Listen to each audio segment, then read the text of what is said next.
Today we're working on angle number 1, cross, and cross with ki. So in this one, Nick's not going to step back when he's ready. In this one, he's going to feed me by stepping forward because my move is to step back and pull him with me. So he throws an angle 1. I'm doing what looks like a roof block and I'm catching his hand, but at the same time I'm stepping back and pulling him down, creating the cross with our swords. Cross. Regular cross block, I just drop and then do savoy.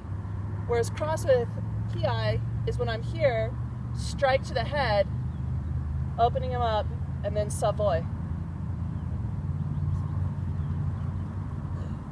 Now, if I do this to Nick so you can see from his angle, you're going to have to step forward.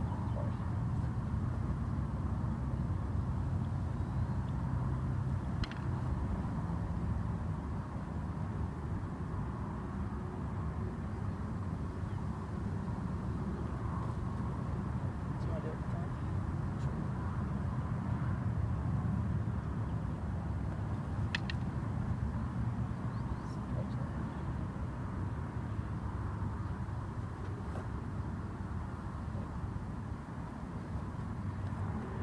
Next is if we're fighting a lefty versus a righty. The cross is going to look a little different. So he's throwing an attack and he's stepping forward. I'm going to catch with the cross, catch his wrist, and step back here. So I still have that cross block, it's just on the other side of my body. From here, I'm going to have to step forward to open his gate, then push so I can do all these to got. Or if we're doing it with the ki, once I've gotten him cross here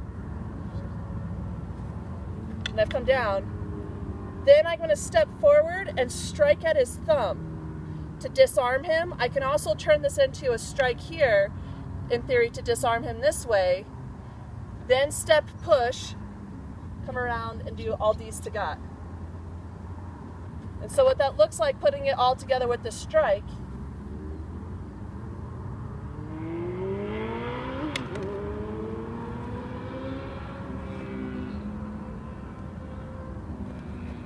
or from Nick's angle,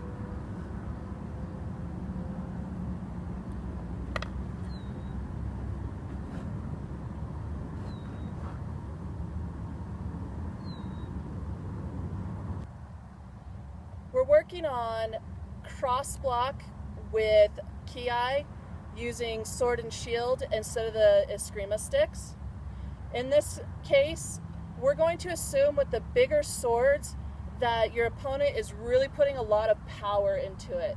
Because there's two versions with this one. The first one, if he's doing it kind of light and he steps in, I can catch it out here and just drop it down, even with my step, and throw the strike straight to his head.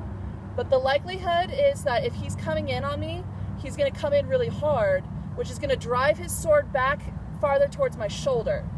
So when he's coming in, I'm coming back, and I'm going to have to bring my sword farther back, which means my recovery is going to come around my head and strike him here.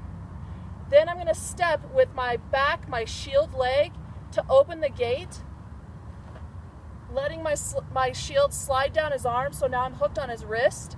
And with this one, and the shields being in the way, we found that the V strikes to the shoulder and arm work better than trying to do savoy, because the shield just gets in the way too much. So if I'm here doing V strikes, forcing the gate open, I can beat up his arm, get points in our system, disarm him, or distract him and throw a strike to the head. So for example, if he's here and I'm doing V strikes, I can do strike to the arm, recover, strike to the temple, recover, strike to the arm. So his shield has to move up and down trying to figure out how to block it. So if I do this to Nick, just so you can see the different angle,